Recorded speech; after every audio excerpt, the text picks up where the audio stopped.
May 15 project sites na hindi mahanap batay sa paunang resulta ng investigasyon ng DPWH. Binuwag na ni bagong Public Works Secretary Vince Dizon ang komite ng kagawaran na nag-iimbestiga sa mga katiwalian at maglulunsad ng bagong investigasyon na sisilip kahit sa mga proyekto bago pa man ang Marcos administration. Nakatutok si Joseph Morong.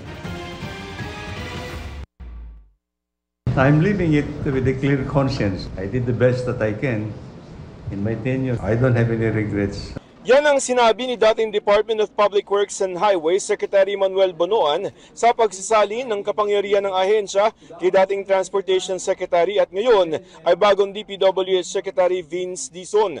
Ang pagpapalit ng kalihim nangyari sa gitna ng kontrobersiya sa mga flood control project na pinatitingkad ng mga nangyari mga pagbaha nitong mga nakaraang linggo. Ayon kay Dizon, nung una raw ay ayaw niyang tanggapin ng posisyon dahil marami pang dapat gawin sa DOTR. Pero bilin daw sa kanya ng Pangulo. Ang sabi ng Pangulo, anong gagawin natin? Manunood na lang tayo ng TV? Ano tayo, helpless? Sabi ng Pangulo, we cannot be helpless. Sa turnover, ilan daw sa ibibigay na dokumento ni Bonoan kay Dizon ay ang paunang resulta ng investigasyon ng DPWH sa mga umano'y manumalyang flood control project. Sa abot 1,600 project sites na na-validate raw ng DPWH mula sa aabot 10,000 mga flood control project, 15 ang missing o hindi mahanap.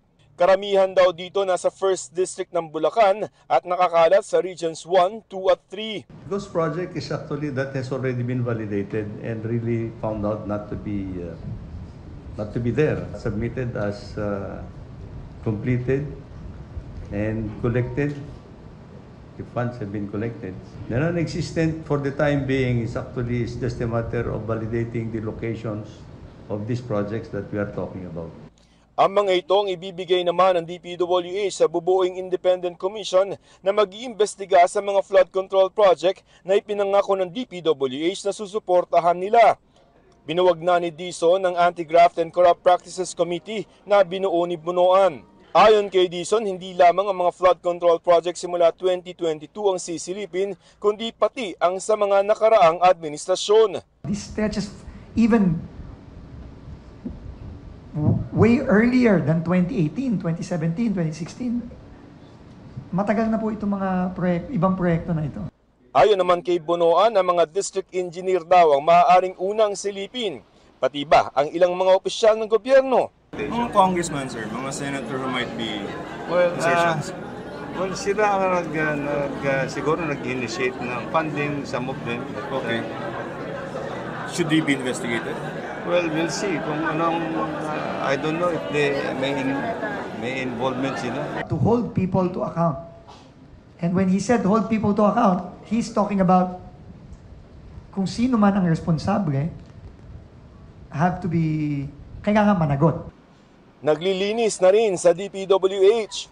Ayon kay DPWH Secretary Vince Dizon, 2 buwan ang kanyang kakailanganin para reorganisahin ang ahensya.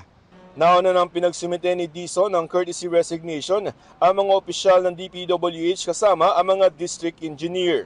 It will be a difficult 60 days. I will not, I will not sugarcoat it. It will be a difficult 60 days. DPWH as an institution needs to go through that very difficult but very necessary process for us to evolve and most importantly, to regain the trust of the people. Para sa GMA Integrated News, Joseph Morong, Nakatutok 24 Oras.